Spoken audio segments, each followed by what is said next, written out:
नमस्कार साथियों। तो आज है 20 अप्रैल 2026। दोस्तों, जैसे कि कल रात से लग रहा था, पिछले 48 घंटों पे जितने भी इंसिडेंट हुआ है उसके बेस पे बाजार आज बहुत ज्यादा वोलेटाइल रहने वाले हैं। वैसा ही मार्केट हमें मिला। और जैसे कि आपको मैं कल रात इवन इसके पहले भी बार बार कहा था कि देखिए, मार्केट अभी गिरेगा नहीं, क्योंकि सेम रीजन के कारण मार्केट बार बार रिएक्ट नहीं करता। बहुत लोग एक्चुअली पैनिक कर रहा था कि मार्केट क्रैश कर जाएगा, गिर जाएगा, तो गिरावट नहीं होगा, इतना तो मैं आपको कल ही कह दिया था। सो उस हिसाब से आज मार्केट वॉलेटाइल जरूर था, बट गिरा नहीं। और निफ्टी 50 आखिर में क्लोजिंग दिया बहुत ही स्टेबल पोजीशन पे, मैं कहूंगा 24,350 के ऊपर, अप्रोक्सीमेटली फ्लैट। फ्लैट मतलब वही लास्ट डे शुक्रवार जिस पोजीशन पे क्लोजिंग हुआ था, लगभग उसी पोजीशन पे आज क्लोजिंग भी दिया। ठीक है, ओपनिंग आज थोड़ा सा बेटर था मतलब ऐसा नहीं कि बहुत अच्छा। 24,391 पॉइंट पे ओपन हुआ। ओपन होते थोड़ा बहुत नीचे स्लिप किया था, उसके बाद एकदम से ऊपर पहुंचा। ऊपर मतलब आज देखिए, कल रात में आपको मैं जिन सब लेवल्स के बारे में कहा था, जिस वजह से आपको बार बार कहता हूं कि रात की 10:30 वाली वीडियो देखना मत भूलना। सपोर्ट क्या कहा था? सबसे पहला सपोर्ट 24,250, दूसरा सपोर्ट 24,100, ये दो लेवल कहा था नीचे की तरफ। आज कहां पे सपोर्ट मिला आप देखिए, नीचे 24,241। अपर साइड में कौन सा रेजिस्टेंस कहा था आपको याद कीजिए, 24,450, 24,450। ठीक, कहां पे आज इंट्राडे हाई टच किया? 24,480 पे, जो कि आज शुरू में टच कर लिया था। उसके बाद थोड़ा बहुत फिर से ऊपर नीच करते रहते, लगभग उसी लेवल पे क्लोजिंग दे दिया था। ठीक है, सो दोस्तों, इस बारे में ऑलरेडी कल मैं बहुत सारे वीडियो में आपको मैं जानकारी दे चुका हूं। आज भी वैसे बहुत सारे वीडियो के ऊपर चर्चा करेंगे। सो प्लीज चैनल को फटाफट सब्सक्राइब कर लीजिए, ओके, ताकि जब भी मैं वीडियो अपलोड करूं तुरंत आप तक पहुंच सके। अच्छा, दूसरी तरफ बैंक निफ्टी भी same to same reaction Nifty 50 की तरह। शुरू अच्छा था, फिर थोड़ा बहुत स्लिप किया, बट नेगेटिव में नहीं पहुंचा। और बैंक निफ्टी के लिए जिस लेवल आपको मैं कल कहा था कि 56 आवर पर स्टे करना जरूरी है, और इमीडिएटली जो हडल पॉइंट बनेगा 57,000, तो 57,000 पे हडल पॉइंट मिला, मतलब हडल मिला है आज की डेट पे। उसके बाद सेकेंड हाफ में थोड़ा सा स्लिप किया, बट स्लिप ऐसा भी नहीं कि मतलब इतना भी डिप तक नहीं पहुंचा कि 56 को ब्रेक कर दिया। 56,356 पॉइंट पे आज इंटरडे लो टच किया, और लगभग उसी लेवल के आसपास क्लोजिंग दिया जहां पे लास्ट डे क्लोजिंग था। इवन बाकी सेक्टर्स के भी लगभग सेम हाल है। ठीक है, बट आई थिंक कि आज आपके पोर्टफोलियो थोड़ा सा नेगेटिव में क्लोजिंग देना चाहिए, क्योंकि एक्चुअली क्या हुआ पता है, पिछले लगभग 2 हफ्तों से mid cap, small cap, PSU, micro cap में बहुत अच्छा रिकवर हो रहा था। बट आज ये 3-4 सेक्टर जो एक्चुअली रिटेल इन्वेस्टर्स की बहुत पसंदीदा सेक्टर्स है, उसमें थोड़ा सा कुछ कुछ जगह पे स्लिप हमें देखने को मिला, थोड़ा बहुत डिक्लाइन हुआ है इन सब सेक्टर्स में। सो दैट्स वाई आपके पोर्टफोलियो हो सकता है कि थोड़ा सा वीकनेस के साथ क्लोजिंग दिया, बट मुझे नहीं लगता कि बहुत ज्यादा कोई डीप करेक्शन हुआ होगा। ठीक है, तो दोस्तों कमेंट करके बताना कि आपकी पोर्टफोलियो की स्टेटस है।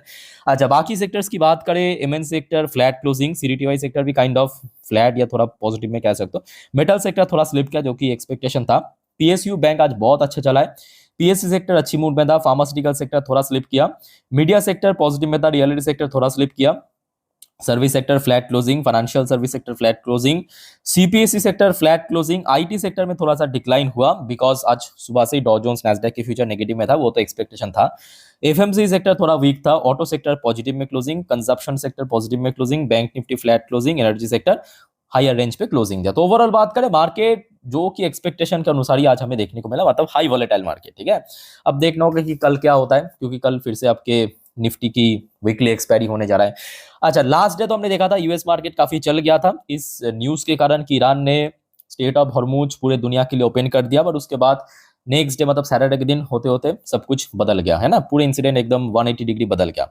अच्छा, आज सुबह से ही आपके डॉ जोन्स की जो फ्यूचर है वो एकदम से नेगेटिव में खुला था। इवन इस बारे में ऑलरेडी आपको मैं अपडेट दे चुका हूं मेरे इंस्टाग्राम स्टोरी में। भाई दोस्तों, आप में से कोई अगर इंस्टाग्राम में हो, मुझे फॉलो कर सकते हो, लिंक आपको नीचे मिल जाएगा। सो उसके बाद देखिए, अभी थोड़ा थोड़ा रिकवर कर रहा है, बट स्टिल अभी नेगेटिव में है। ठीक है, मतलब नीचे खुला था, अब देखिए नेगेटिव में, पर अभी थोड़ा थोड़ा रिकवर कर रहा है, मतलब अपसाइड मूव दे रहा है, बट स्टिल नेगेटिव में, ½ % नीचे।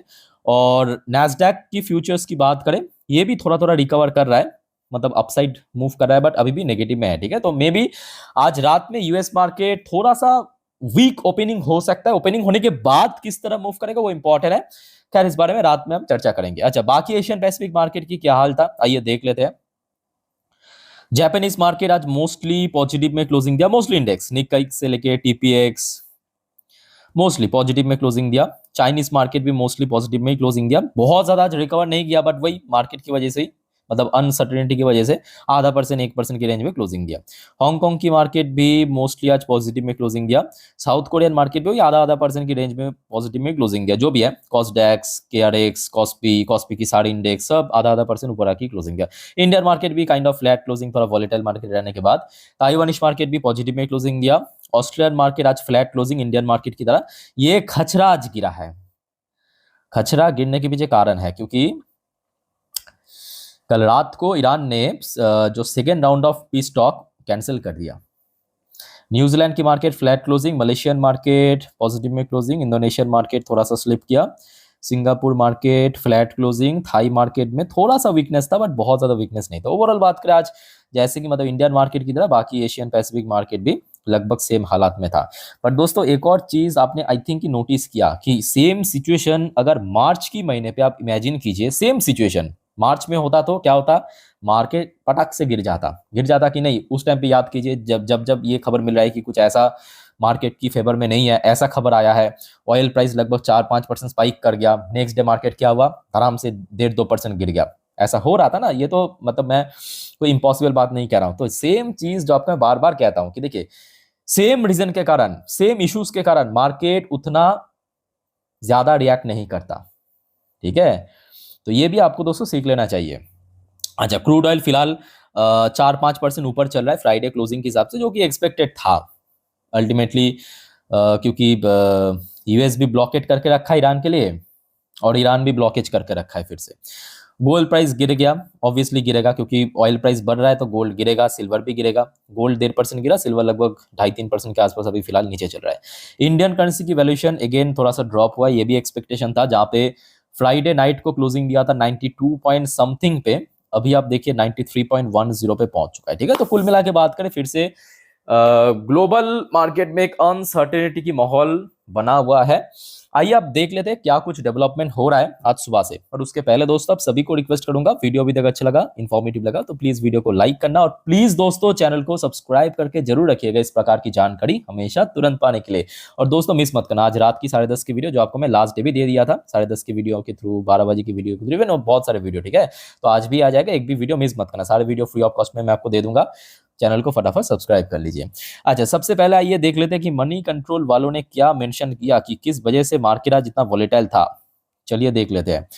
अच्छा, सबसे पहला की फैक्टर्स जो मेंशन किया है कि oil surge after Hormuz disruption raise inflation concern. 100% truth, 100% सही है मैं कहूंगा, perfect reason. Global cues turn cautious amid geopolitical uncertainties, same. Geopolitical tension keep market on edge, ये भी perfect. Volatility spike as risk perception rise, ये भी सही है। आज जो Nifty India VIX index spike किया है। इंस्टीट्यूशनल फ्लो रिमेन अ की मॉनिटरेबल, ये भी फैक्ट है क्योंकि एफआईएस हो सकता है कि बैक टू बैक पिछले 3 ट्रेडिंग सेशन पे खरीदा और उसके पहले भी सेकेंड लास्ट जो वीक पे फ्राइडे के दिन खरीदा था। सो अभी देखना पड़ेगा आज क्या होता है। आज अगर खरीद लिया ना एफआईएस तो मान के चलिए कि मार्केट अभी बहुत ज़्यादा गिरने के मूड में नहीं है। तो आज तो रात की 10:30 की वीडियो में दोस्तों इस बारे में भी पूरा जानकारी दे दूंगा जब ये डेटा आ जाएगा। Earning session drive stock specific focus, ये बात भी सही है। बट इस बार भारत की अर्निंग मैं कहूँगा कंपनीज या बैंक्स की अर्निंग उतना भी बुरा नहीं हो रहा है, ठीक ठाक हो रहा है। कुछ टेक्निकल पॉइंट यहाँ पे मेंशन किया, ठीक है, तो मैं कहूँगा ठीक है, इस बार जेन्युइन फैक्टर मेंशन किया। अब आ जाइए कुछ जियोपॉलिटिकल जो न्यू डेवलपमेंट, सबसे पहले आ जाइए। जैसे कि आपको पता होगा कल रात में मैं आपको एक वीडियो में अपडेट भी दिया था कि ईरान ने सीधा सीधा second round of peace talk के लिए मना कर दिया। ठीक है, ये आज की खबर आप देख सकते हैं, पुरानी खबर नहीं है। आज एक और बार ईरान ने कंफर्म किया, 20 अप्रैल 2026 दोपहर 1:37 की खबर है। ईरान ने कहा, ईरान से no decision yet on next round of US talk, call Washington not serious at all. अभी ईरान कह रहा है कि यूएस खुद ही सीरियस नहीं है सेकेंड राउंड ऑफ टॉक के लिए, मतलब सेकेंड राउंड की बातचीत के लिए। क्योंकि ईरान का दावा क्या है, मैं आपको थोड़ा पढ़ के सुनाता हूं। ईरान कह रहा है कि as of now while I am at your service we have no plan for the next round of negotiation and no decision has been made in this regard. तो अभी तक कोई भी डिसीजन दोस्तों ईरान नहीं दिया है। और साथ में ये भी कहा कि this game is ongoing instead of them playing a positive role, but we can not expect the Americans to say the truth they are always accusing us, it seems that America is not serious at all. तो actually main problem क्या पता है, अब देखिए जब peace talk बैठेगा America मतलब US, तो वही चाहते हैं कि यूएस की जो डिमांड है वो फुलफिल हो जाए। मतलब वही गिने चुने 4-5 डिमांड है, मतलब ईरान कभी हॉर्मुज ब्लॉक नहीं कर सकते फ्यूचर में, ईरान कभी न्यूक्लियर हथियार बना नहीं सकते, जो यूरेनियम इनरिचमेंट की प्रोसेस है वो कभी कर नहीं सकते। तो ये ईरान को ही पता है कि यही मांगेगा यूएस बैठने से, तो जिस वजह से ही अभी ईरान कह रहा है कि नहीं, यूएस अभी उतना सीरियस नहीं है, तो हम लोग कोई डिसीजन नहीं दे रहे। ठीक है, इस बारे में दोस्तों आप लोग क्या सोचते हो कमेंट करके बताइए। अच्छा उसके बाद आ जाइए, अच्छा परसों तो फायरिंग किया था, तो उसका जो कंसिक्वेंस वो तो भुगतना था। अब अच्छे से ऊपर से प्रेशर आया है। अब देखिए भारत कंफर्म कर चुके हैं कि 10 जो भारत की वेसल्स है उसको ईरान ने पैसेज दे दिया, स्टेट ऑफ हॉर्मुज आप क्रॉस कीजिए।